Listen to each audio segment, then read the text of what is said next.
The topic of panel discussion is past, present, and future of steel construction. And when we talk about it, this particular topic was finalized during the SCS core committee meeting. And suddenly this topic came up. And I thought that there was a great movie in Bollywood called Kal Aaj Aur Kal. I hope that all of you remember that particular movie.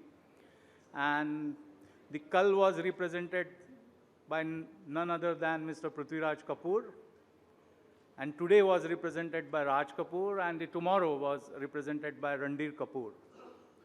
So in that particular movie, the Kal never used to have good feelings about today, and the today was getting sandwiched between the past and the future. So Ranbir Kapoor never liked the way his grandfather talks, and his father used to get sandwiched. But when we talk about all these stalwarts who are sitting over here, that is absolutely a non-issue. These stalwarts, particularly Kamal sir and Atul Bhai who are sitting over here, they can guide the next few generations also on structural steel. And the best thing about them is it's not only today, but tomorrow is also feeling very free when they talk with Atul Bhai and Kamal sir. So to be very honest with you, in our fraternity, we don't face any such type of problems. So from this particular story, now let us come back to our topic. So when we talk about the history of the structural steel construction, it is very rich and dates to 18th century when it began to be used in buildings and bridges. The Bessemer process developed in mid-19th century. It revolutionized steel production, making it more affordable and widely available for construction projects. This led to the rapid growth of steel-framed buildings such as Home Insurance Building in Chicago, considered to be the first skyscraper completed in 1885. So structural steel dates back to 18th century and 19th century, something like that. In 1885, the first skyscraper in Chicago was ready. Now today, when we talk about, let us say, today what is happening globally is the structural steel is a key construction material known for its strength, durability, and versatility. It is used in a wide range of structures, from skyscrapers and bridges to warehouses and industrial buildings. Modern construction techniques such as composite design and composite construction, which includes the conventional composite design and construction and the CFT, which is the latest technology in composite, and it also covers the design and construction of top-down construction. Couple of buildings are already constructed in India as well using this particular technology. Now coming to India, there has been a significant increase in the use of structural steel driven by factors such as faster construction times, cost effectiveness, and design flexibility. Major infrastructure projects like bridges, airports, metro rail systems, and industrial plants are increasingly using the structural steel for its obvious advantages. The adoption of advanced technologies like BIM, that is Building Information Modeling, computer-aided design, and prefabricated construction has further boosted the use of steel construction in India. Steel is also gaining popularity due to its sustainability features. I mean, all of us, we know that it is a recyclable material, and it is one of the most sustainable construction materials right now. Now, when we start looking at the future, universally, the use of structural steel in construction is expected to, and it is going to grow, and it is not going to go down. Advancements in steel production, such as the use of recycled steel and the development of high-strength steel alloys, are making steel construction more sustainable and cost-effective.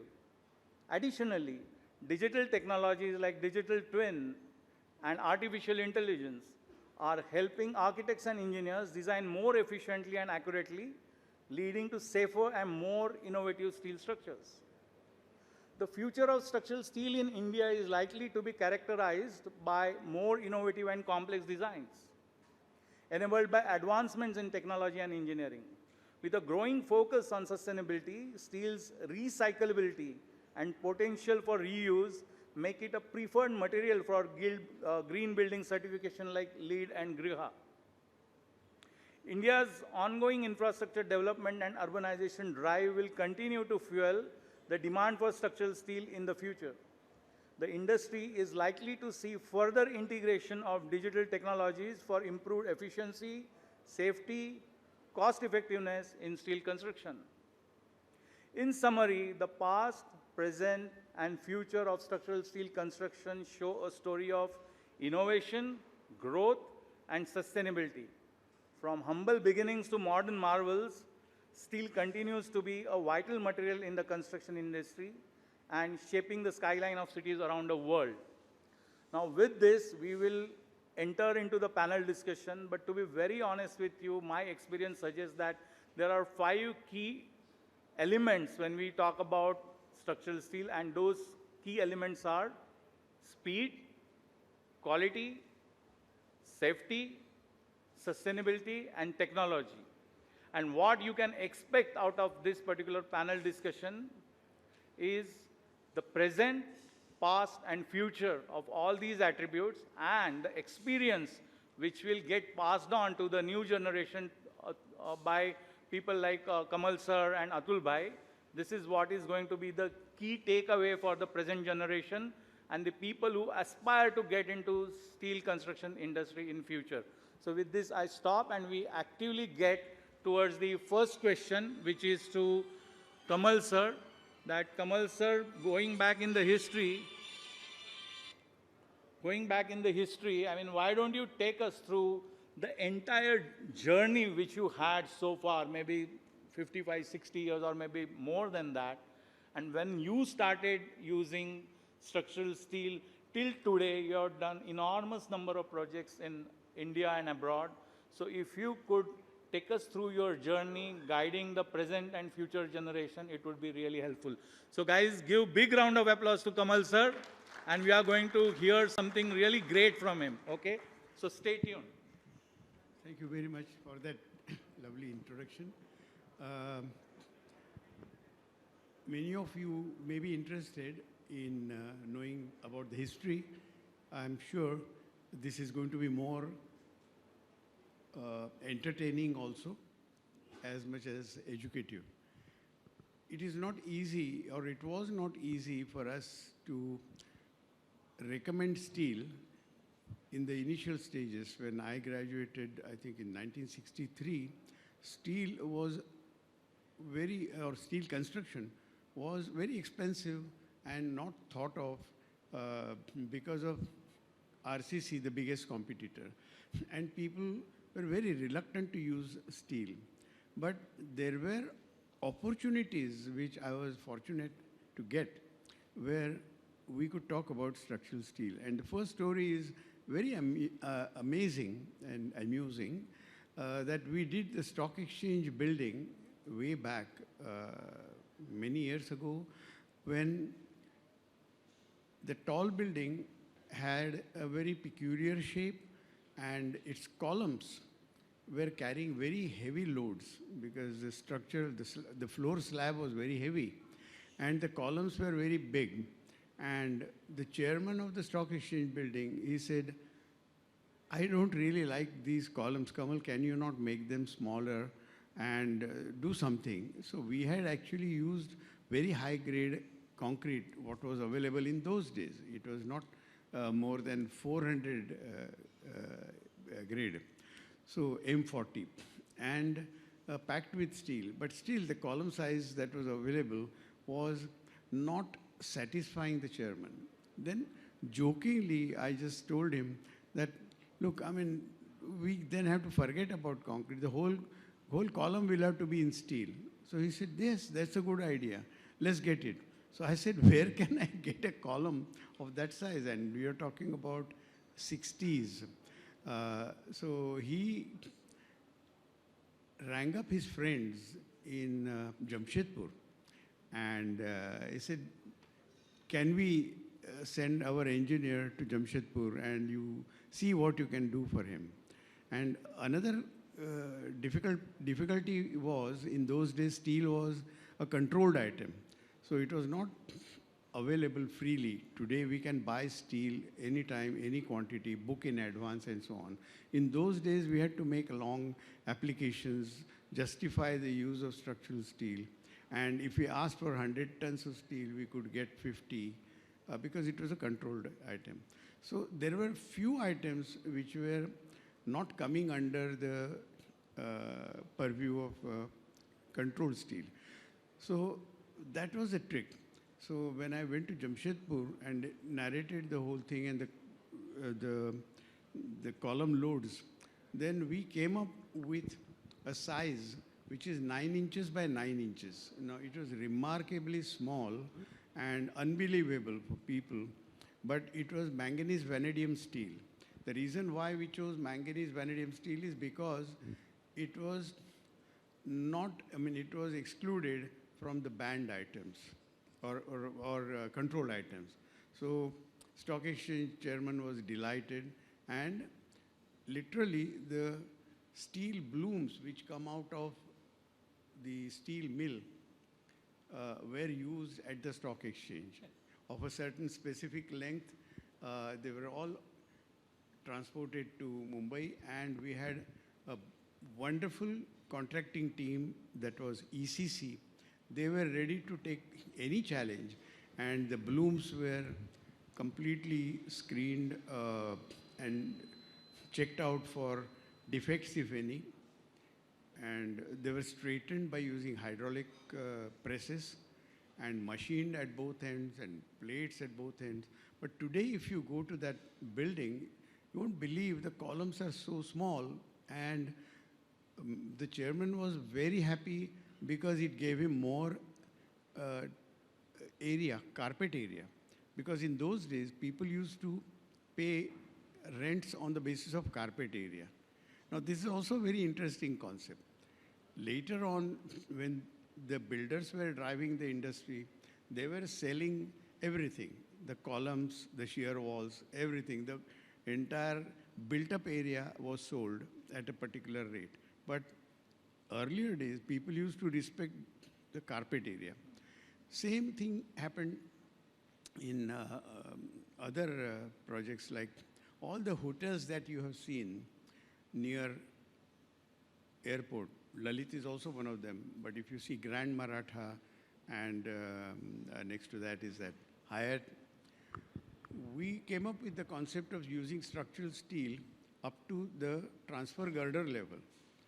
So advantage was, as has been pointed out by many of my colleagues, steel could be fabricated separately, independently, while contractors were struggling to construct the basements.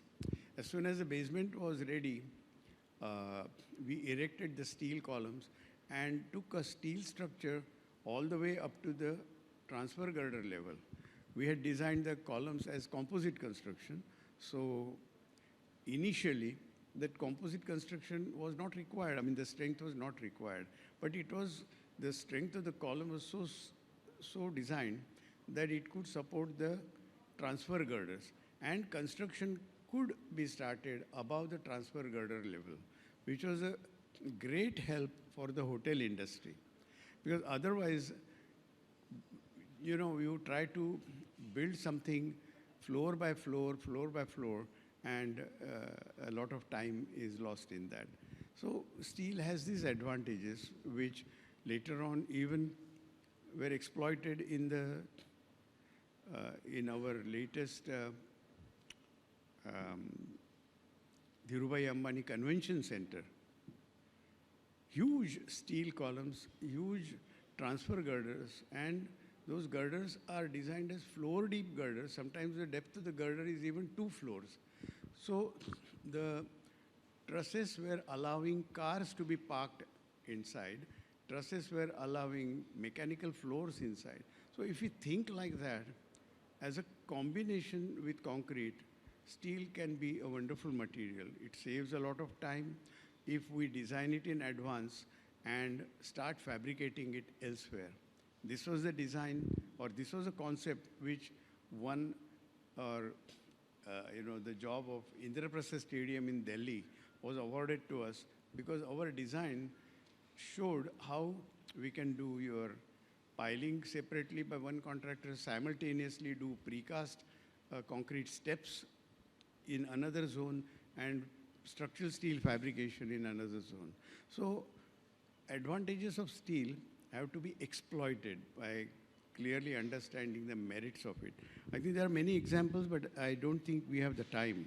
I told you about Indraprastha Stadium. MMRDA building in Bandra, many of you may have seen in Bandra Kurla complex. You have boxes coming out in different directions. Now, if we were to do it in RCC, it would have been virtually impossible.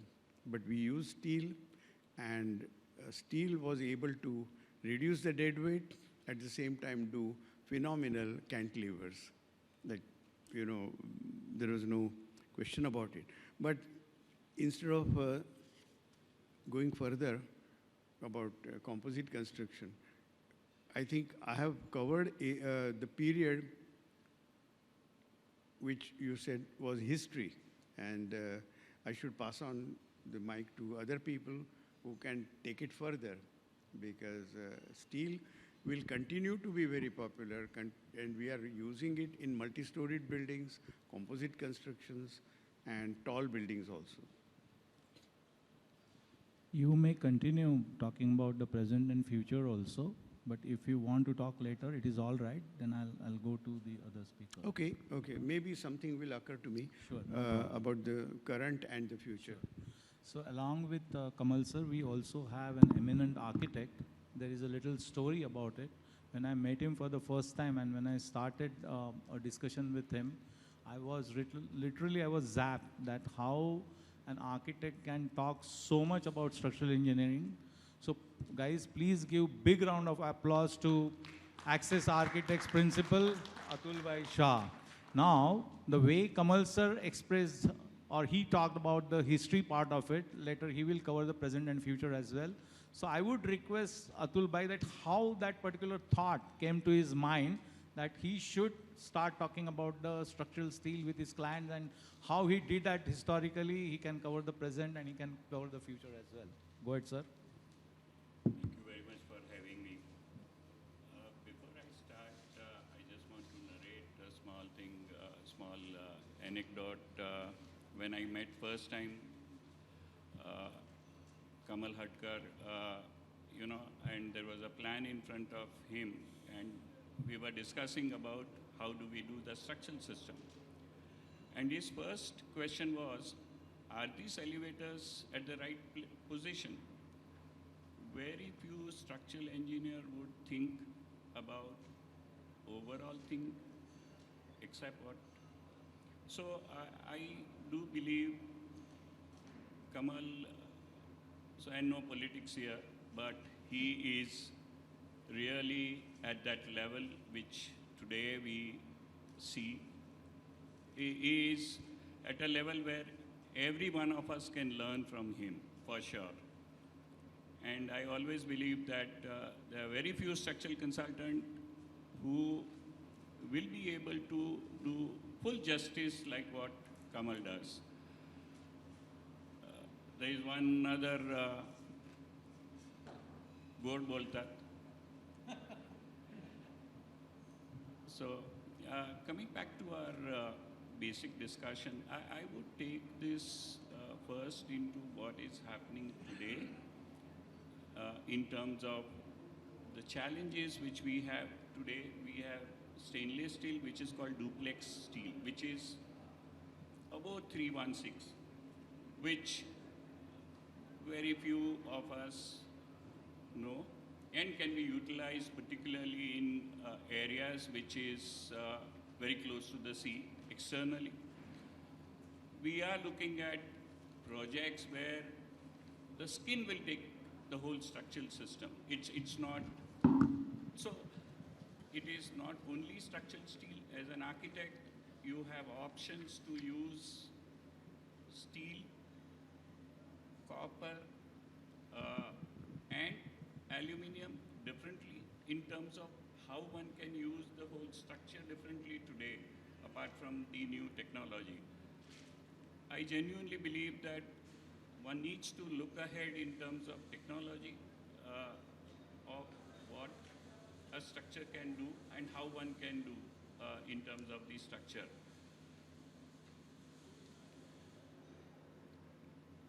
I think what we can do is... So we heard Kamal sir from the lenses of the structural engineer, and we heard from Atul Bhai. Whenever we talk about an architect, architect comes with a vision. So he has shared his vision about the structural steel or the past. But whenever these people, they think about the construction material or the primary construction material as structural steel, somebody has to supply that structural steel or somebody has to manufacture that structural steel. So today we have Mr. Panda of JSPL, and he is deep into manufacturing, has spent N number of years in the manufacturing. So he is going to take us through his journey of manufacturing right from day one till today. And he will also explain to us that what is lying for us when we talk about the future, the innovative products and other things. Over to you, sir. Thank you so much and good afternoon. So when I was given this brief that I'll be speaking about more of the present and the future of the steel. But when it comes to Kamal Hadker, sir, I think what I have been promoting over the last 3-4 years is that come and use high-strength steel. Now, when it comes to 10 years back in the DAKC Convention Center, he has used E450 grade steel, which I have been talking over the last 2-3 years. My friend from ArcelorMittal, Manu Sivanan, have been speaking about E450 steel and the savings. So I think he is much more into future than what we have been doing till now. So, but coming to the present technology that we are, so Sunil ji has already spoken about the past of the steel. What will is currently happening and what will happen in future is something that I would like to speak in terms of the steel technology. Currently, the steel consumption in the world is about 1.9 billion tons. And of that, about 1.35 million tons comes from 1.35 billion tons comes from the blast furnace route.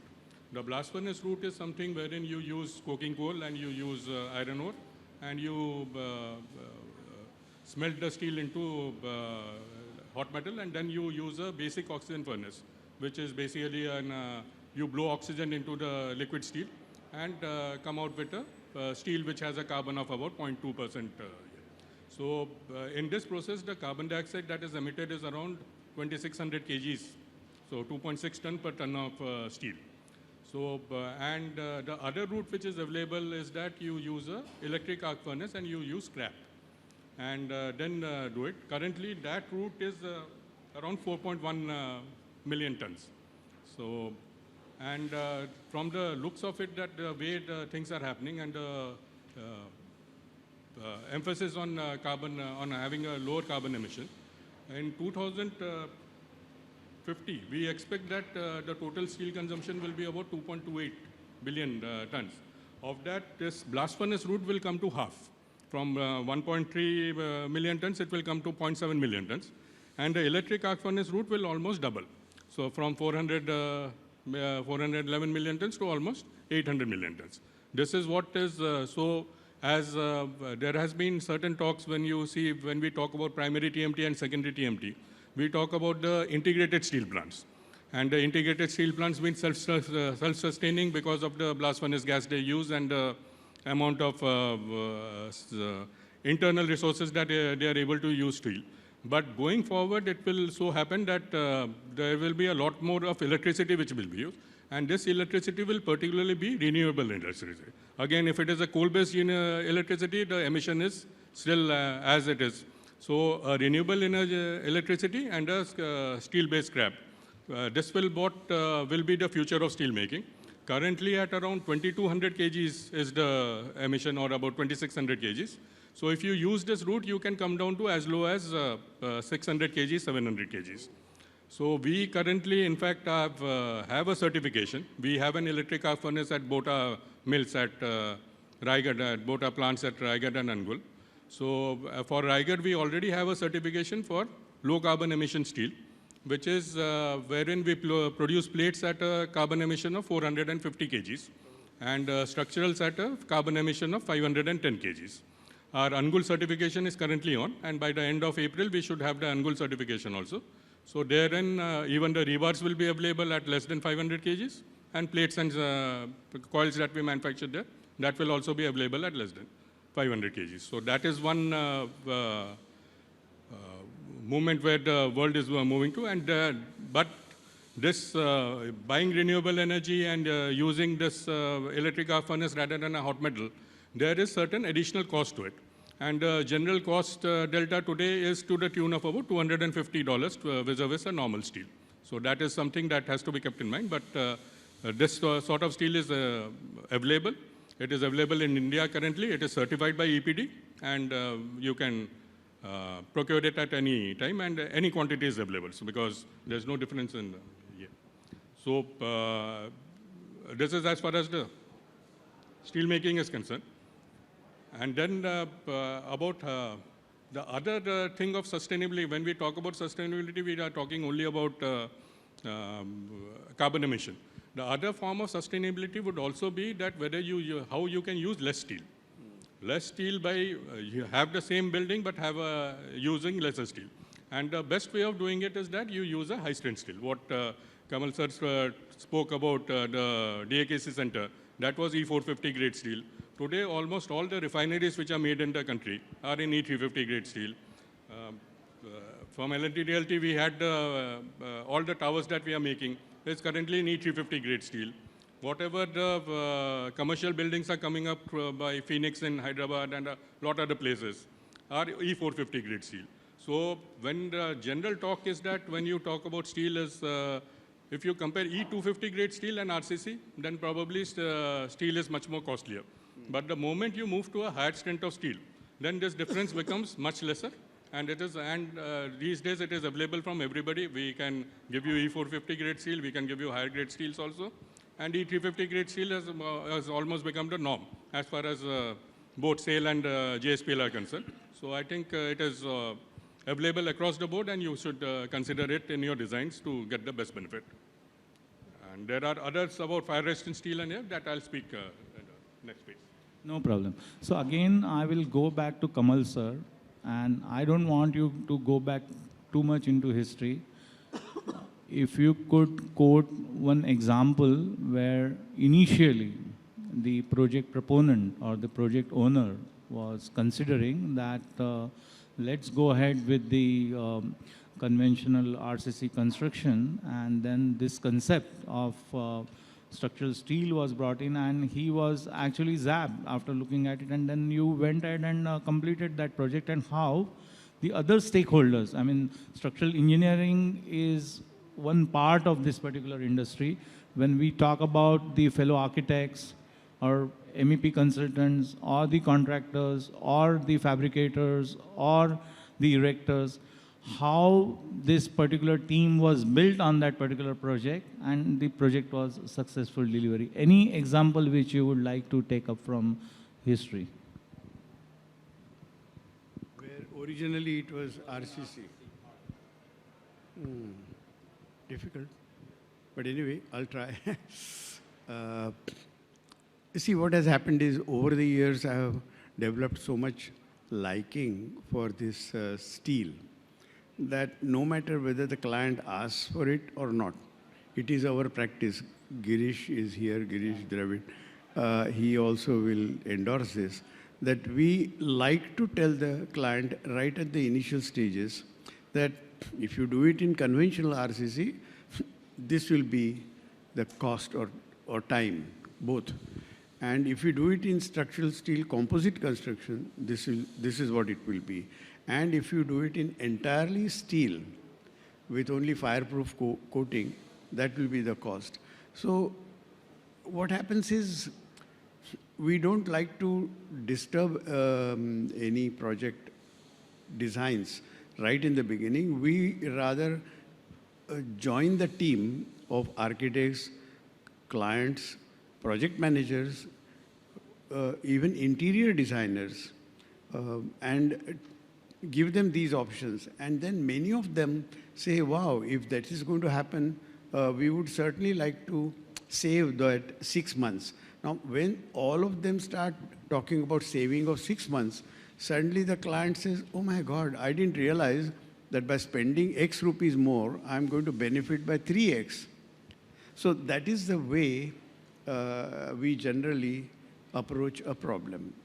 Many of always nudge the project in his direction. Yeah, no, because the decision has to be made by the person who spends the money. I mean, I firmly believe that. We may have many theories and many beautiful stories to tell, but we have empty pockets. I mean, we don't build anything with our own money, but it is our duty to tell the client. You had mentioned about stainless steel. I was suddenly reminded that the clients was Government of India. They said, we want Gandhi Memorial, and the memorial must last for 300 years minimum. So only stainless steel could be accepted. And it was not very expensive. The material is locally available, and it was all fabricated, very nice, like aircraft wings. We created 2 wings like this, going up. And those of you who haven't seen the Gandhi Memorial, you can definitely visit Dandi. It's worth seeing that the structure is very light, very elegant, but at the same time quite safe. And it is right next to the sea. Salt-laden atmosphere, totally. So stainless steel, again, can be promoted in a big way. Especially, we have so many expensive apartments along the coastline of Mumbai, selling at phenomenal price, 50,000, 60,000 rupees per square foot. Now, it is my dream to see that at least the new buildings come up with a lot of stainless steel, at least in their balconies and railings. Because those are the areas which are vulnerable. Those are the areas which get neglected. And if we can delay that deterioration, it will be a great help. So maybe one day I'll succeed. So actually, Kamal, Hopefully. even 316 SS, we have found pitting after a couple of rains. I know. So it would be worthwhile looking at duplex steel and probably Correct. that maybe And expose it. solution. And expose it nicely. So I go back to you with the same query that, and I know for sure that you already done that. So for the purpose of audience, I mean, if you could share that story with us, that how you started that, and eventually now 6 or 7 projects you are doing with one of your esteemed clients. So a project which we were looking at New Bombay, the client was very clear he doesn't want to do steel at all. And so we did the whole project with concrete to DD stage. We also simultaneously ran another model with composite steel. So originally we started with steel without concrete. That means steel structure only, and realized it's too expensive. So we ran into composite steel. Finally, client realized that they could finish the building much faster. In terms of large spans, it makes a lot of difference. In terms of it's an IT building, so it makes much better sense in terms of the spacing of the interior furniture. So finally, they decided they finished the building in 18 months, which was originally contemplated to be in 3.5 years, 150 meter tall, and now completely sold. So we are doing 3 more buildings, all of them steel. Now we are looking at steel without composite. So that's the progression which is. So once it is done, they realize it's not, the cost is a component only as capital, right? If you are able to deliver the product, like for instance hotel or IT buildings which they can lease out or sell, finally it is cheaper to do rather than more expensive. You're right. So now I'll move to Ankur. Just to give you a background, Ankur is working with L&T Realty for last almost 10 years, right, Ankur? And he has also worked big time with Reliance Industries. And after that, he came to L&T Realty. We were colleagues. We worked together. And some phenomenal work he has done. Not in terms of design, he comes from the project management side or the execution side. He has already delivered, if my numbers are not wrong, he has already delivered 6 to 7 million square feet of structural steel so far. Say, let us say 2 million, 2 million 4, 6 to 7 million, and another 4 or 5 million you are going to construct in Powai, right? So just take us through that journey, that what kind of things which you came across. But I want this discussion or your thoughts moving around those 5 attributes which I talked about, because they are more related to you. Over to you, Ankur. Okay, first of all, let me thank the Steel Day Committee to having me over here. I feel privileged to be among the August gathering over here and sharing the dais with the, I can say, the icon of the industry, with Kamal Hadker sir and Atul Shah ji and with the colleagues. At L&T Realty, there was always the say from our CEO and MD, if anything needs to be done new or something unique, or you have to try out new in the industry, I think the L&T can only do it. That's what the thought process when we sort of begin our journey for the steel building construction, maybe from last 5-6 years. So first we started with our own corporate headquarters, which is at Powai, AM Naik Tower. So in all the 3 projects which we did, we have done all the kinds of, I can say, the combination of the work. Like for the first tower, we did with the concrete infill tube. It was a composite steel structure building, wherein core we did with RCC and the rest of the things with the CFT technology. So during execution, we faced a couple of issues. Well, core we could not able to get the time. So it did happen sometimes when the core was at lower and the other surrounding RCC was getting pushed ahead. So, but even in spite of all those things, we could manage to get 12 to 13 days slab cycle for AM Naik Tower in all those rainy seasons and all. When we started our second project, which is at Mahape, we thought of going for 100% steel, wherein all entire the core as well as the foundations, from foundation till the terrace level, we had gone ahead with 100% steel building. So there, at that point of time, when the core was happening, there also we could able to get 10 to 12 days of slab cycle. But the challenges what we face during the execution was execution of the core. So since the coordination at that point of time did not happen, so bracing for the core was delayed, and then it could created the situation wherein the rest of the floor is getting up and the core was getting low down. So from the lessons which we learned at AM Naik Tower and the Mahape, our LTI Mindtree Tower, we try to sort of incorporate in the current project which is going on at Powai, which is our commercial innovation campus, what we call. Here we have sort of got the entire planning done beforehand. So the key part for any of the, if you have to go for the steel building is, of course, we'll have to have your the planning of the project well in advance. So if you are at right at the foundation level or before that, if at the drawing board or concept level, from that stage there has to be a pretty clarity about the what kind of construction or technology which you are going to use it. So in this innovation campus, we did focus on that. We were very clear that we wanted to do this building the fastest, and to do it fastest, steel is the only option which we have. The second part is to take care of the speed of the core, which we thought it should be always minimum 3 to 4 levels up than corresponding floor level to get the best benefit out of the steel construction. If it doesn't move it parallel, probably you don't get the advantage which you seek to go for the faster construction. So to get that, we have thought of, and then while we are applying for our CC and all, we have made an application in such a way, we have have convinced the BMC architect and BMC team. So we want whenever you go at the plains, please give us a core of 4 floor above approval. And that is how, if you happen to now travel across the Powai side, you will see a core of the structure which is coming at 7 or 8 level, and our steel is at 3rd floor level.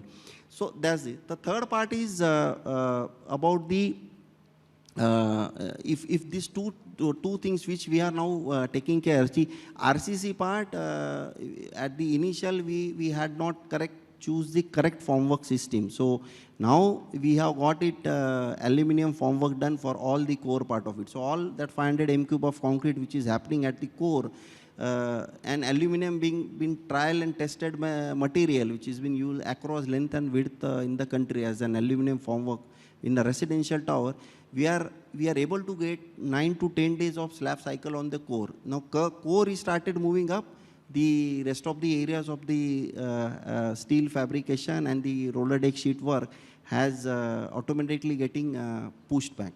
Now coming back to, these are the 3 projects which we worked with the different kind of a technology. This is on the technology part of it.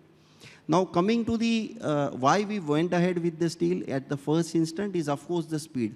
The advantage which we had did a couple of building with the typical our RCC conventional PT slab. There we used to observe we used to take the subsequent activity. See, the RCC completion is not only the task as a developer we have to see. We have to see the end product getting ready and deliver it to the customer. Okay. So for that, from that point of view, pushing back the facade, subsequent MEP and interior works was the paramount important.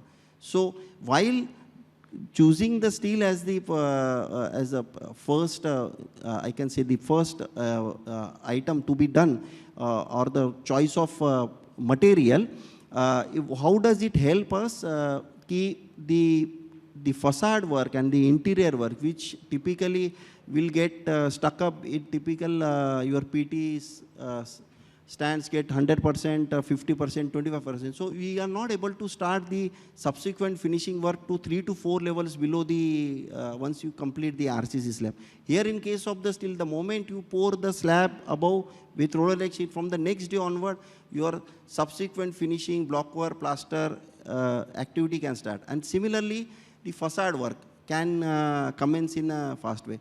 So when we calculated in comparison of the timeline, for the steel, if you go ahead with the steel building, practically 3 to 4 months we able to save in the facade and the interior works.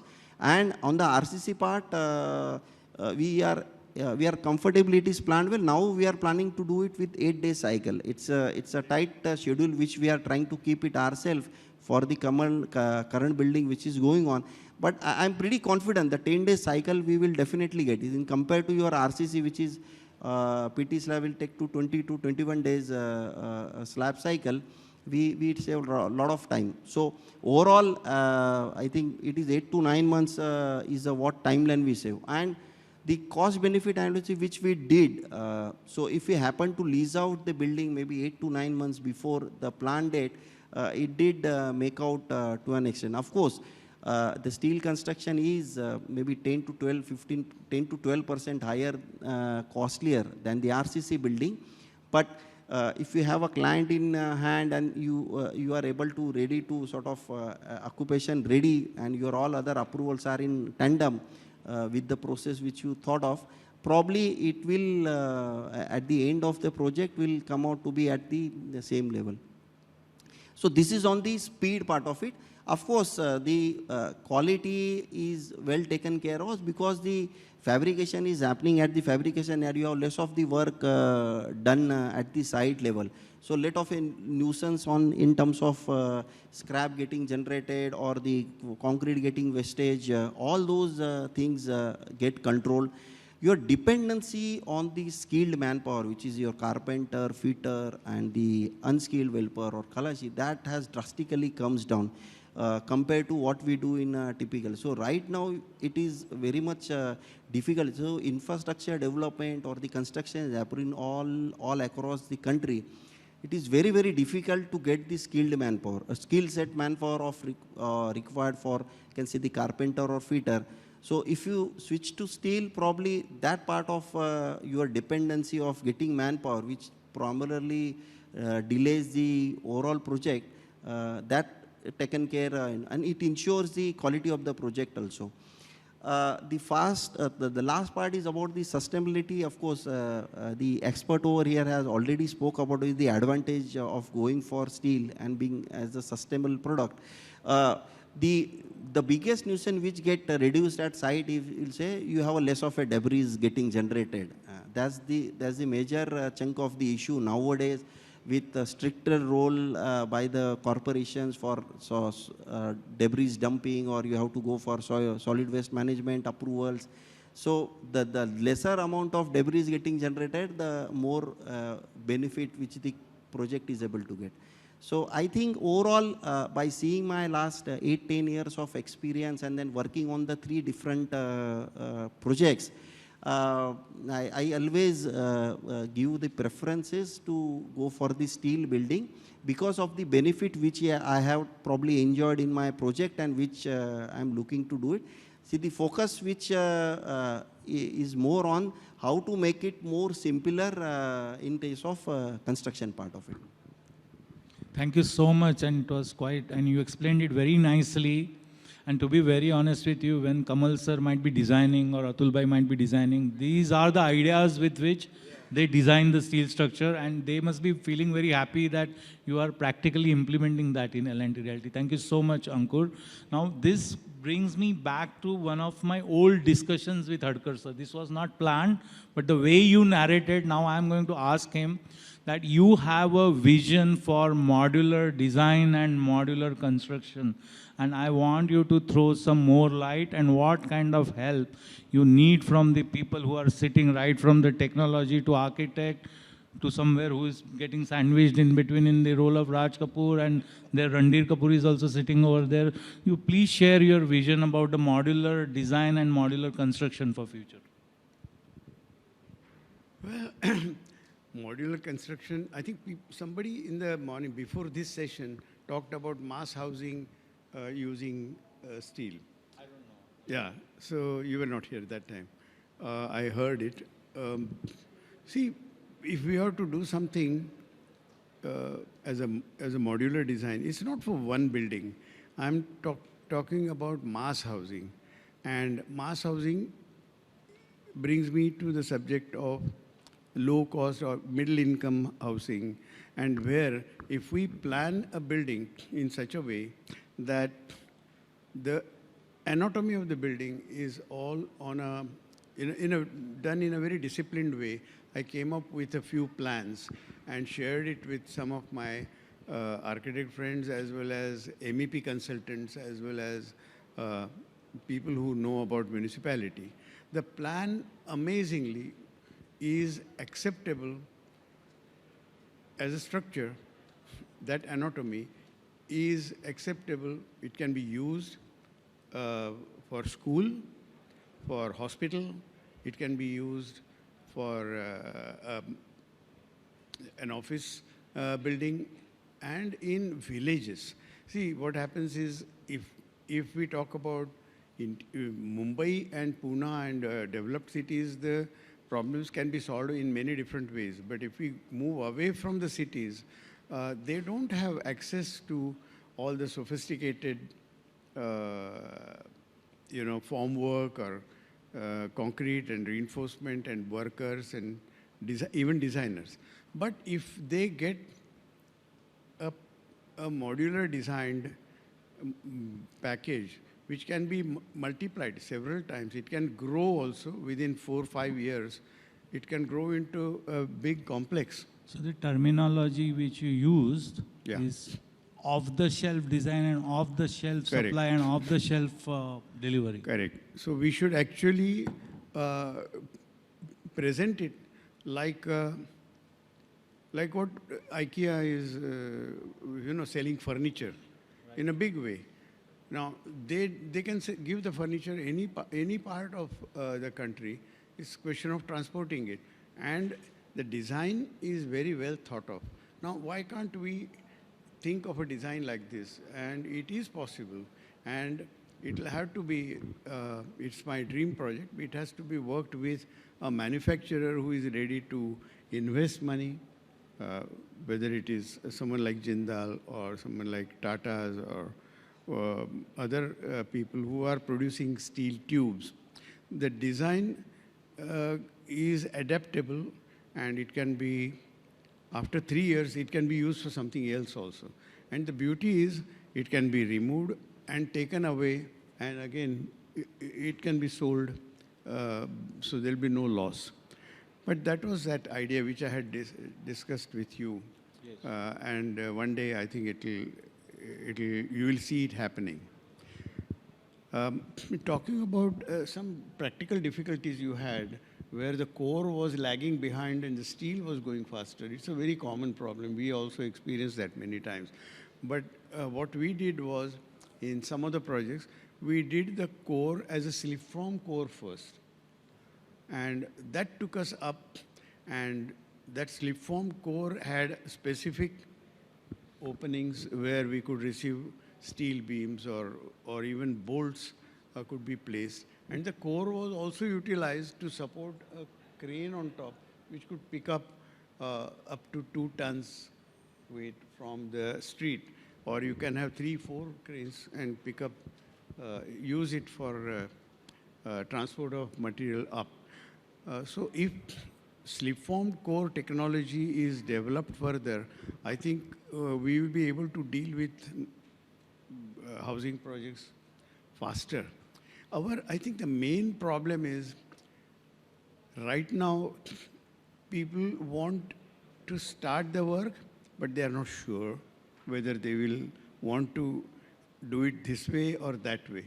They want to, during construction, the owners want to make some changes, modifications. They travel abroad, they get new ideas, they come back to the architects and plead that, Atul bhai must have... So basically also our rules keep changing. And also rules keep changing. So when rules keep changing, the whole equation changes. And structural engineer is caught in that fire because he cannot see that client is losing a couple of crores of rupees just because his design cannot accept the change. That fire comes a little later to you. Yeah, first to the architect.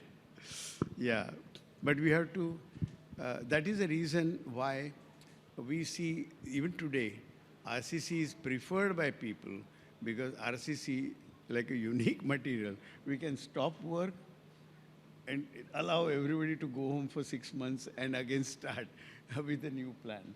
In steel, there has to be commitment. We must commit, yes, this is what I want, and I want it finished in 18 months, and there is absolutely, there'll be a penalty if you don't finish it on time. When all construction becomes like that, then steel, of course, will be absolutely roaring with success. So Kamal, actually, in a couple of our projects where FS has increased, now that's an advantage where we are doing now steel on top of concrete. So now we have kept one person waiting for a long time. There is a reason behind that. And the reason is something like this, that when we talk about the technology part of it, Atul Bhai himself is an early adopter of all these technologies which we are going to see in future. So before Sajit starts talking about what is lying or what is there in future for us when we talk about technology in steel construction, I would like to understand, or probably Atul Bhai should throw some more light. I'm already aware. He should make you aware that what is he doing when we talk about the technology through his office. So I do genuinely believe that if you don't adopt technologies which is for future, professionals will find it very difficult later. We started adopting BIM, one of the earliest. We were one of the first to do a complete building in BIM. What we have realized is that all the technologies which is available now, particularly AI, it would, so everybody says AI would be very disruptive. It would be disruptive provided you don't learn AI yourself. You can replace somebody who does not know AI. Who knows AI, I think it is going to be a boon to all the professionals all over the world. We have a startup within our office which looks at the value addition through AI on design. We have been doing this for last 6-8 months now professionally, and it's really successful in the sense that there's so much we can value add on the projects which is being done. It is necessary to get involved in new technology through software and also new technology with steel. So it's not necessary that you need to have steel everywhere, but what we are doing, for instance, if the program can tell you if I have multiple cores, X area of the floor plate, would steel be more efficient to concrete or not? Now, all these things, so it's related to aspect ratio of the core. So Kamal would be able to tell you all these, but there are so many areas which one need to look at before taking decision in terms of whether steel or concrete. And So, sir, are we trying to say that AI has already reached to such a level that there is absolutely no need to hire more architects, or we should simply close down all the courses in architectural colleges and engineering colleges, and AI will take us along with the people who are already acquired certain amount of knowledge, use AI, get your design done, and you are done? Is it something like this, or it is a myth? So actually, I think you'll need more architects. To be honest, there is so much more we can do. It can hasten the process. It can do things which probably we did not, we can have multiple options to the same thing. We use even for tiling layout in the apartment. It will give us, if I use say 600 by 600 or 1200 by 1800, how many percentage of wastage which I get on a floor. So it's so rudimentary like that. It is necessary and important to understand that all these technologies, be it computer, BIM, or anything else, can only aid you. It cannot eliminate. I mean, there would be disruptions, probably, yes. I do believe that all of us need to become little more enlightened on AI. It's very easy, to be honest, to get involved, and it would really make a lot of difference. So with this background which we have created, Sajit, for you, you understand on this particular panel, the person who is sitting next to you understands the technology, but now, along with the remaining 4 people and the audience over here, we need to understand more from you, because you are not a technocrat straight away, okay? You started your journey with Sterling only, right? And then you took a call that I need to move towards technology, and you entered into technology, so you know reasonably what has happened in the past, what is happening in the present, and what is going to happen in future when we talk about technology. So don't hide anything from us, okay? Go ahead and tell us about history, present, and the future of technology in steel construction. Well, thank you so much. A pleasure to be here. Thank you for the organizers to have me on this panel. Absolute joy or pleasure, privilege to be on a dais with my guru. I started my first working day with Kamal sir, so we'll never forget that. Thank you, sir. Great to be here. Well, nice to be the future in this discussion, so it feels very young and nice. No two ways about it. I mean, I think great to know that you already espouse technology. It is here, it is ubiquitous. A lot of us are on mobile phones. Tech is here. I have my notes here, right?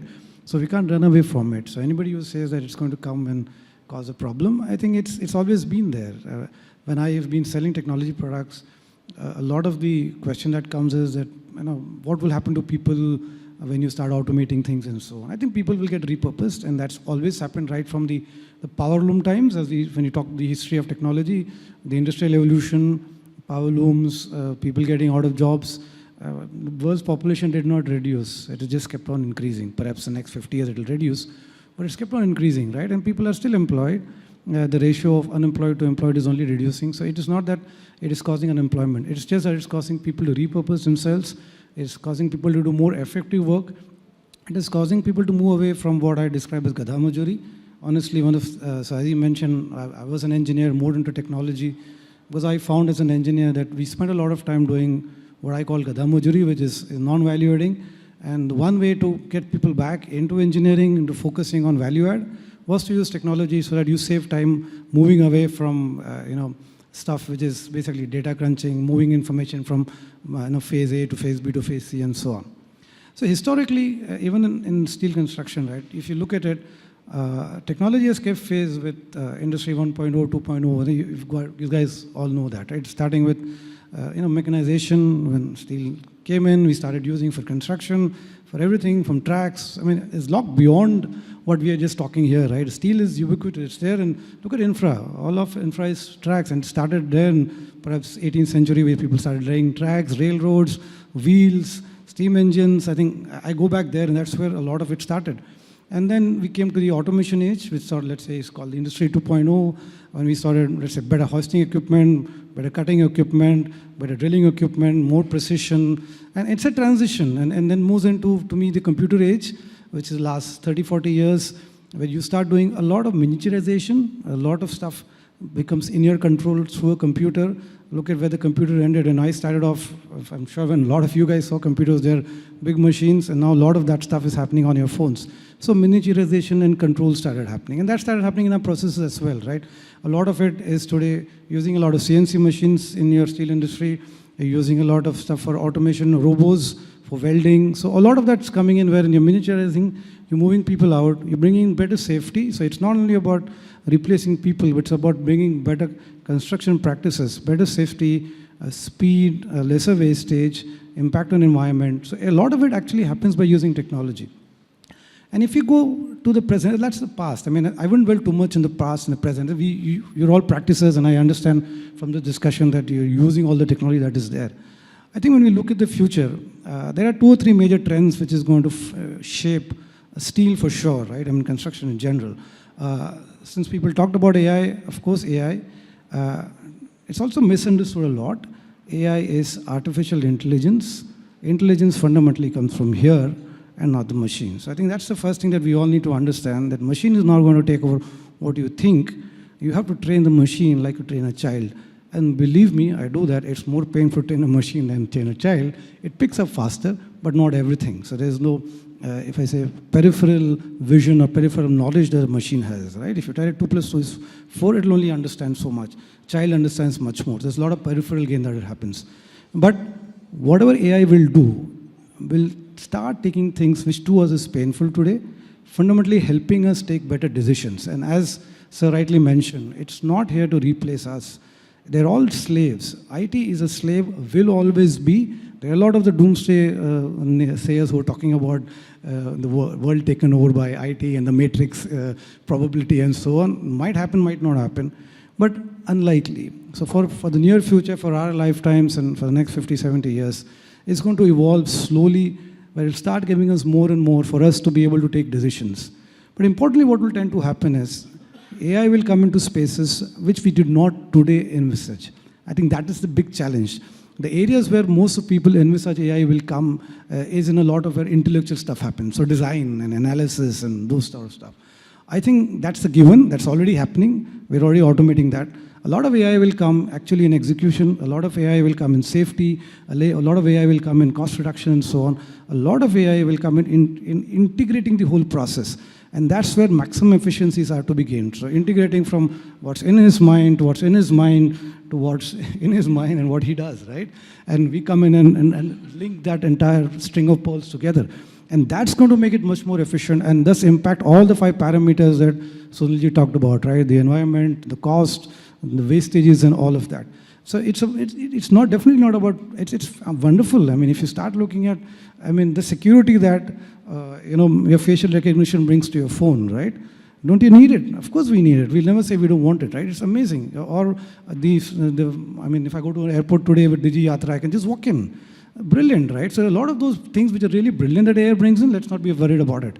In our area, as AI comes in and threads these things, it will also start looking at some other pick-in problems. So I would also like to put to this forum, rather than just me professing this is what AI is going to be, right? That's because I'm the dream merchant, I can talk anything and potentially get away. But I would rather say that I see 2 or 3 large areas that we are not touching perhaps, and AI will start touching all of those.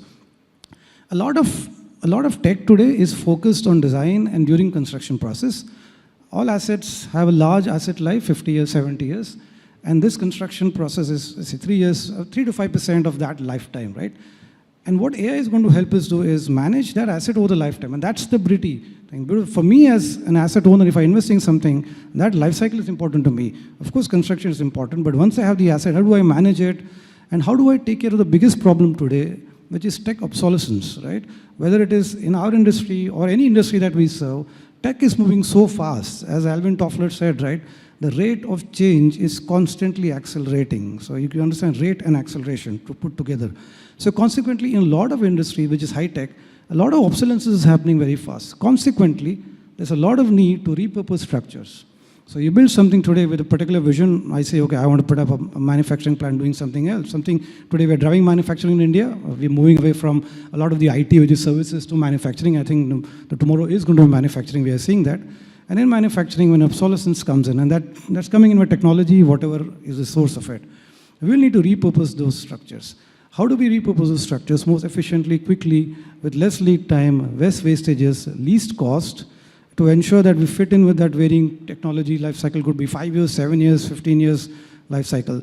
To me, AI is going to come in and solve these kind of big problems, right? It's going to come in and look at how can I take this structure, understand what it was built for, understand all the flows and so on and so forth. I mean, the technology guys, engineering guys will talk all about that. But how can I take it and refit it to a new use? Understanding all the engineering about that new use, and then figure out, okay, this member I move, this member I don't need, this member can come in and so that, here I need to strengthen, here I need to move around. So that coming in through a system is where I can see AI solving larger problems, and those will happen. So a lot of what we're looking today is a lot of small things, but we'll string the pearls and get a lot of these large problems that perhaps AI will look to solve. Another area that I look at is, which is great, which is happening today and slowly will happen a lot, is using IoT, right? We are trying to measure performance of structures with IoT and get what is happening. Now, to me, it's a beautiful byproduct, or to me, a co-product, right? We design using theories. I'm an engineer, so I'll talk engineering, right? Kamal sir, Girish, two guys who taught me are here, right? So expect WL squared by 8 for engineers, right? होता नहीं होता किसने देखा है? करते हैं. But if I start using IoT, I'm just very simplistic example, right? If I use IoT and collect information over 15 years about what is happening to that structure at various locations, at various times, during various happenings. So when a machine is running, there's vibration, there is wind, there's earthquake, there's a lot of rain and so on. I get to really understand that structure. And again, tomorrow if I want to do anything, repurpose, restructure, move around, I get that information to look at a theoretical with an actual design, and perhaps I'll get a much better design going ahead and validate all my design assumptions, but have information to push ahead. Again, that's the new of technology. It's not only AI. I think AI, IoT helping us manage today is great. We all know what it does, so I don't want to talk about it. But using that information to take it ahead, and along, you draw your graphs and all of that and understand that behavior. That's one major thing that IoT is going to bring in going forward. So that's the second wave that I see. The third wave for sure is what do you call it? The printing stuff, right? So if you do 3D printing, and that's really coming in, you can get custom structures very quickly. It'll start with small, but I'm sure steel will pick up. There's a lot of work and research happening on that. I won't be surprised you'll start doing small steel structures. The steel manufacturers will know that more, but I think it's a matter of time. We'll again that will enhance the beauty of steel, right? Because you can actually get, custom built stuff. And then you've got, of course, the BIM and the digital twin, all, sort of driving that process, but it's going to be the digital printing, the 3D printing, which will really augment steel construction industry, but it's something that will drive. That's the third big trend that I see coming ahead. And the fourth trend that I see is a lot of investment going in actually into QA/QC on site, and that's something which is lacking today. So again, QA/QC on site today is largely human, right? We're going and observing and doing stuff at its own risk. Managing the risk on site, right? There are workers, how do you manage risk? How do you ensure the guy doesn't do something wrong? So we're going to see a lot of AI coming in, computer vision, and those kind of techniques will come in and automate. We're working in something similar. So go and automate that QA/QC using computer vision or AI techniques where you can make the construction site a safer place, lesser people on site, obviously faster cycles because you do things with lesser people on site. So these are the 4 or 5 major trends that I see coming in with AI and technology going ahead. So AI is one part, but I think technology across 2 or 3 things and solving larger problems is where it will really add value. The small things will of course happen and then it will lead to the larger thing. So there are a few places in construction which I know where AI is looking at doing things completely differently is in Neom, Saudi Arabia. They are looking at using drones to place beams, multiple of them together. So you can probably eliminate tower crane, or they are used only to ensure that the core is done, but the surrounding structure is done very, very quickly with drones lifting up specific beams, and the connection detail I understand is also something which probably very interesting. So of course this is in a formative stage. So the intent is to try and look at things which probably you would not have thought of, but it is positively possible to see in near future. So I do strongly recommend all of us to look at AI as a learning process, to look at things differently. I mean, first time when I looked at computer, there was inertia. There is nothing very difficult. It would really change all of us' life for sure in very foreseeable future. Thank you so much, and many things to learn from Sajid as well as Atul Bhai when we talk about technology. A recent conversation I was having with one of the school principals, and she said that nowadays there is nothing like essay for homework, okay? If you have to write essay, that student should be in the school. Because once he goes home, he is using all these technologies to generate an essay. So all the 60 students probably end up having the same essay, and which is beautifully drafted. And one of the bank's chairman, he said that he wanted to narrate one poem somewhere in the function where he was addressing a large crowd. He said, my secretary quickly found out that poem using the technology. And I said, there is no need of any speech. I will only narrate this poem. And I am done with that. So guys, technology, we should not say that there is no need of architects or engineers in the future. Probably we need more architects and engineers who are technology enabled. Am I right? Those who know how to handle the technology for the benefit of mankind. So from technology or the future, let us come back to the present. He explained so nicely that the drones are being used to erect the beams and all those things. But here in present right now, when on 5th of June, when the election results will be declared, the work is going to come in such a force that all of us, we are enjoying this panel discussion. Nobody will be available probably after election. So my question is related to that. Keeping in view the kind of manpower which we have at present, okay, are we able to do the justice which the designer is thinking and the way the construction team wants to have that at project site? My direct question is towards the fabricators and the erectors who are operating in this industry at this present time without the help of any kind of technology. Do you really think that there is a lot needs to be done in order to educate those people? Of course, Sajid, if you want to answer, you can answer this question, but this question is for these 4 stalwarts. I will start with Ankur first. So, see, the question is very much apt. So right now, when you look at the steel construction, so there is a limited expertise which is available in the market when it comes to the kind of a fabricator which we required. So while making, I traveled you through the 3 different projects which we did. So the learning which we got from the first project, there is a lot of welding which was there, and we were struggling to get the qualified welders. So welder qualifications, you used to get 4 people, out of which only out of 5 only 1 used to get selected for that particular welding. So when we were doing the other second project, we thought let's get away from this welding part of it. Let's have a very minimalistic welding at the site to get that skill set. So there's a lot of dependency on having the fabricator at the site. See, currently in the market, there are only couple of good suppliers who will stand for the delivery timelines which has been asked or required for the project. Similarly, there are only limited fabricators or I can say the A-grade fabricator which are available, who is ready to take the work to their stride. They have the capacity to sort of handle that much volume of the work. Because when we typically go for the steel construction, if it is 17 or 18 story building, we look the entire completion to happen within 6 months or so. For the 6 months, if it has to handle for 5,000 or 5,500 metric ton of the steel volume, the vendor should have that capability or capacity to handle that much volume or of the built-up section, getting it transported to the site, getting it erected.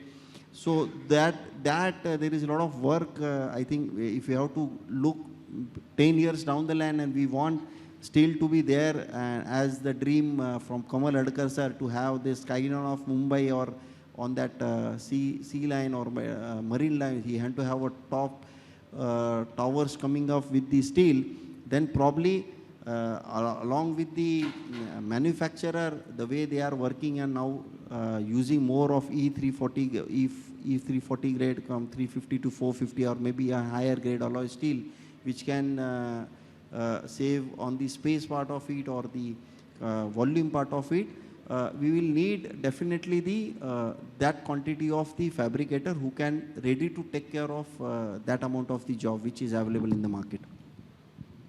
Ankur, one thing I beg to disagree, it's not only steel fabrication. I mean, all the projects are not done by L&T. If you see the quality of the shuttering which is done or the reinforcement, it is across board. So when ITI closed down, I think across board in India, you have dearth of qualified or people who understand what to do. So that's a major difference, be it in steel or conventional RCC. It is, I guess, same. In fact, you're right. However, when we are promoting steel and the kind of problems which we already have in concrete, I mean, we need to think that in future, once the work volume goes to such a level that we start forgetting about concrete, and there will be only one option probably in future, that most of the things, there is no other option but to go ahead with steel. So do we have that kind of people to go ahead and erect that, or do we have that kind of people to fabricate that and provide it to the construction site? And as rightly said, the people, most of the people are engaged on infrastructure work now. Last year, 1 lakh crore was the budget for infrastructure work. 95% is the consumption of budget last year. So you can imagine that what kind of manpower which has gone in infrastructure. Are we going to get the manpower in future for residential and commercial buildings? And if we have to go towards automation, we have to talk about other things in future, what kind of workforce or what kind of fabricators or what kind of erectors we need today to build our tomorrow. JSPL is also big into design and build. I mean, I request Mr. Panda to throw some light on the quality of fabricators and erectors right now. Yeah, it's true that today probably the fabricators are full of work. It's not that whatever delay that you face is currently because, not because of the steel not getting supplied inside, But because of the fabricators having so much of work, that so there is a huge scope of setting up fabrication units across the country, and I'm sure that people have started investing in it, and it will be coming up in a period of maybe 6 months to 18 months. The fabrication facility will come up. But so having said that, I think what Kamalji was saying and what Ankur was saying, there was that in spite of modular construction that we are talking about, what we did for L&T Realty in this building was that initially what we did was they had a lot of customized lens. Customized lens in the sense that 9.6, then 9.65, too much of customization. Then, and that delayed supplies to a certain extent. And then we actually spoke to them, and they then gave a 50 mm ka step length. And then I think the next project we were able to supply much easier than doing. So sometimes too much of customization also does not help. We are happy to customize, and we are happy to give you the specific lengths because that saves steel, and that is where the value is delivered. But at some point of time, I think both of us have to sit together and decide on the, And where I left off was on the future of steel, was that a few other things are there which are definitely coming in. One is the use of hydrogen for making steel. So use of hydrogen for making steel is a reality, and we ourselves are coming up with a plant in Oman wherein we are using the electrolyzer and for generating hydrogen and then using it for reducing the steel and producing steel. But that today the hydrogen production in that fashion is quite costly. So it is time that it should stabilize. But in future, hydrogen as the reducing agent for steel will be the reality. And our current plant at Angul, wherein we use coal for coal gasification, there itself the coal, the hydrogen content is around 65%.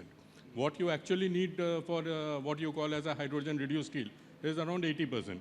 So what we do is that we are trying to enrich the hydrogen. And in future, apart from this blast furnace that we have coming up currently in Angul, all our future projects will be coal gasification only. And this is something that will be, so when we build it up to 25 million tons in Angul, apart from this 15 million tons where we have blast furnace and coal gasification, everything else will be coal gasification. And when it comes to steel, there is a future of steel. I think there are 3 grades which will be there in the future. One is this, what is called as a fire resistant steel. We have already have a certification for it. It is called IS 15103. It is wherein the steel can withstand 600 degrees centigrade for 3 hours and lose 1/3 of the strength. So 1/3. So it will come down to about 280 MPa. It is 350 MPa steel which is certified. So this is already there, and I think BIS has also realized that it is not there in the building code, which is creating some issues in acceptance of it. So in the new building code, they are trying to, they will be incorporating this in the building code itself. And, but as Ankur said that whatever new L&T does, and I'm happy to say that L&T has actually designed something, has gone ahead and designed something in fire resistant steel. And I think it should be a reality in another 3-4 months' time when we supply the steel to them. The second would be there's a grade called 15962, which is a structural steel for buildings with improved seismic resistance. This again is there in the code, is there in BIS, not there in the code. So again, this is something which is coming. And the third would be the weather resistant steel, what Sir told that where what Atulji said that steel with copper, where the copper naturally protects the surface and gives a cotton steel. Yeah. So these are the 3-4 grades that I think will be the future in steel, rather than the normal IS 2062 grades that we use currently for structural steel. So you have thrown a lot of light on this subject, that what is coming in future when we talk about various grades or various types or to weather resistance, fire resistance. Thank you so much. My last time has already run out, but I will take this last question, and this question will be asked to others, okay, regarding their requirements for future, which they are expecting from you, which probably you may make certain notes on that, and probably in future, apart from whatever you have said, if we are able to manufacture, probably our future will be better. So I'll start with Atul sir first. So one of the major thing which we find is structural engineers always keep changing the sizes of the steel sections as you go up because client wants to reduce. You should have identical MI with same size, which you don't have available in India.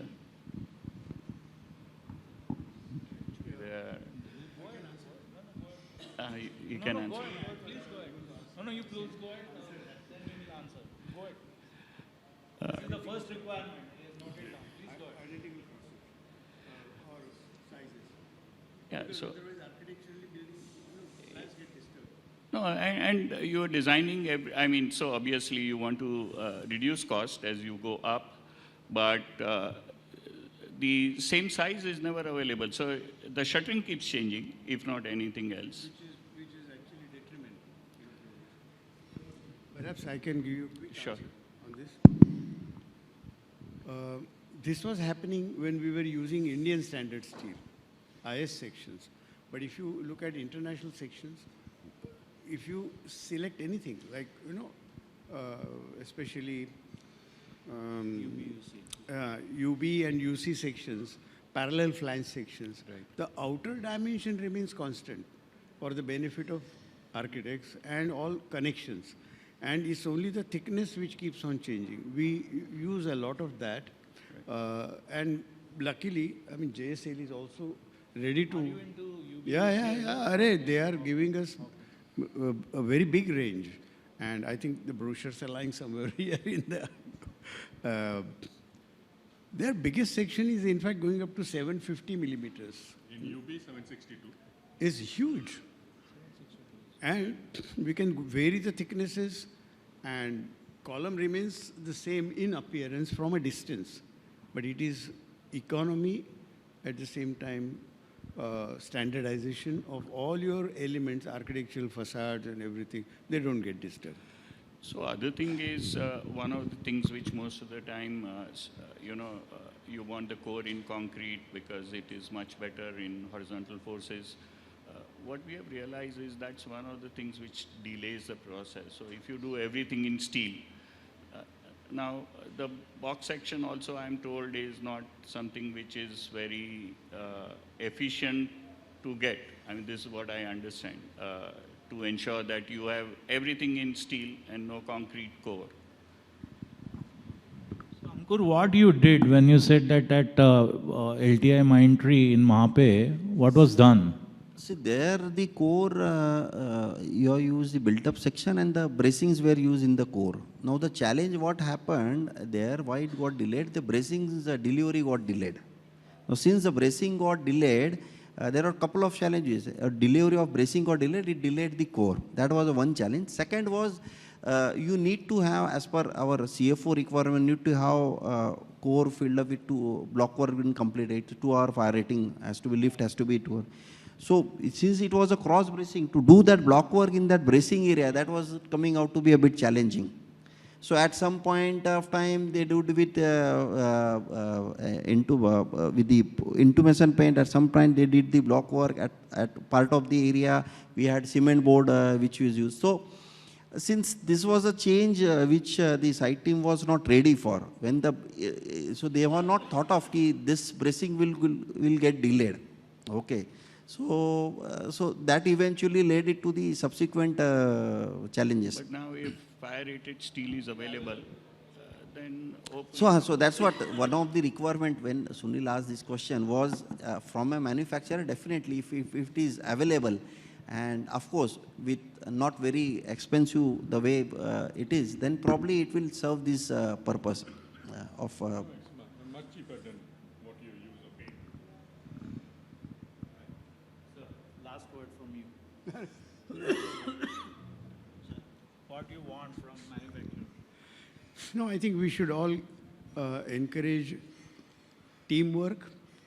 We should invite architects with all the different ideas, and architects are in touch with the market conditions. They are in touch with what the clients want, what the market demands.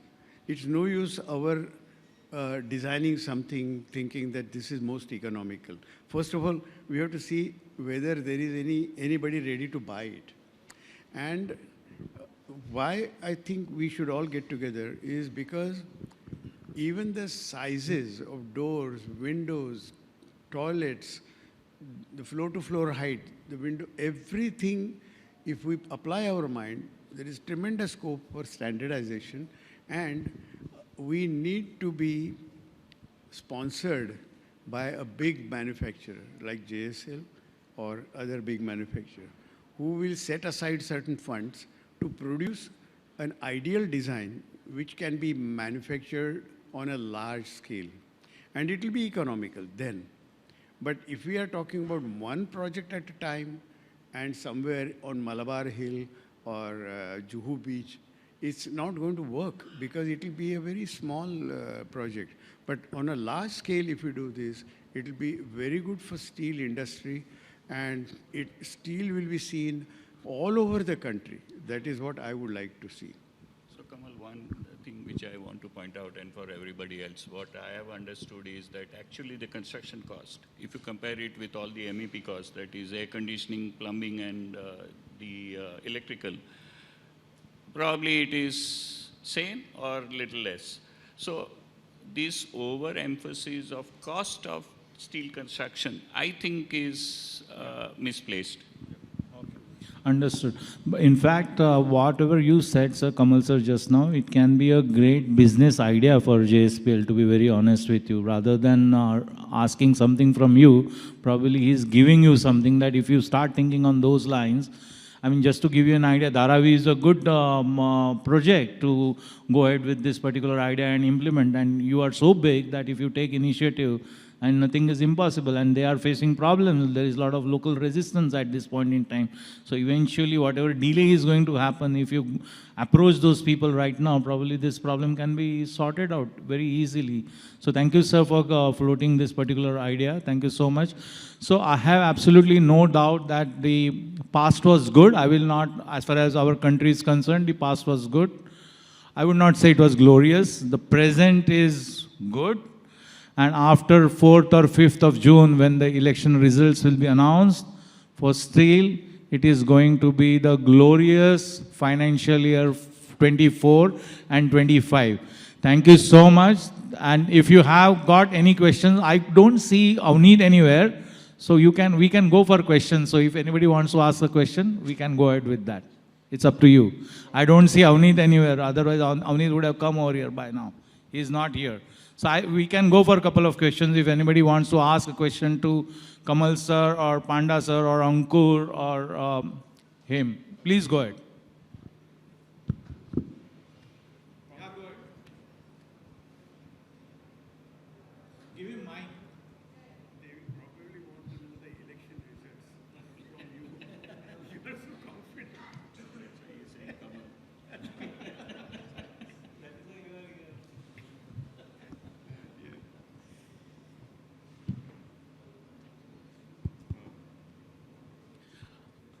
My question is to Mr. Panda. Mr. Panda, you mentioned that you are manufacturing this high-strength steel and you promote the uses of these high-strength steel in the structural design. So my question is that does your company collaborate with some architects or engineers or some contractors to promote this? Because we are an engineering company, and when we are designing any structures with any deviations with the traditional Z, so there are, because we design the industrial structures, so there are the traditional mindset that you do not want to deviate. So how do you support the engineering companies or architectures or some contractors? So we do collaborate in the sense that we go and speak about the product availability which is there, be it in these forums or when we meet one-to-one, and do pitch that if you use a structural high-strength steel, then you effectively have a saving in the steel. And there are certain case studies that we have done wherein it can be proven that if you are using a E250 grade steel vis-a-vis a E450 grade steel, the saving is to the tune of almost about 30% in the terms of volume of the steel. The other collaboration that we do is that when it comes to, say, there was a chalet hotel project here in Mumbai. So there they had designed a structure wherein it was a UB structure wherein the maximum that we manufactured was about 101 was the kg per meter what we manufactured. And they had designed it at 167. 167 is not something which is there in the standard. But then by having the web and the thickness of the web and the thickness of the flange, we could deliver them that product with 167 kgs of here. So we required about 200 tons for rolling that, but that is what was done. So we delivered them 167 and 131 against a standard of 101.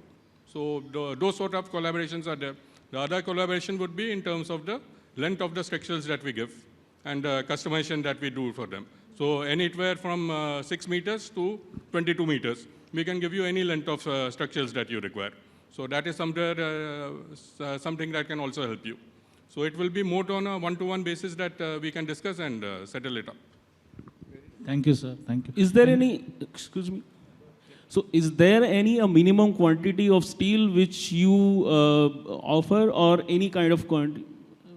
No, in terms of what we roll in our mills, so we roll about 37, 38 sizes in a month. So you will have to choose from that what is that we roll. But once we roll, whether it is a E250 grade or a E350 grade or a E450 grade, it doesn't make any difference to me. Okay. Or it doesn't make a difference to me whether it is 100 kgs or 120 kgs or 140 kgs per meter. Excellent. Because at the same time, we can roll any of the sections. But I think the MOQ would be to the tune of around 5 tons to 7 tons. That is the minimum. That is one bloom. That is what we would require. Thank you, sir. Thank you so much. Trust he has answered your question. Anybody else would like to ask anything? Okay. All right. There is nothing. So we are done. Thank you so much I for your think we patience. have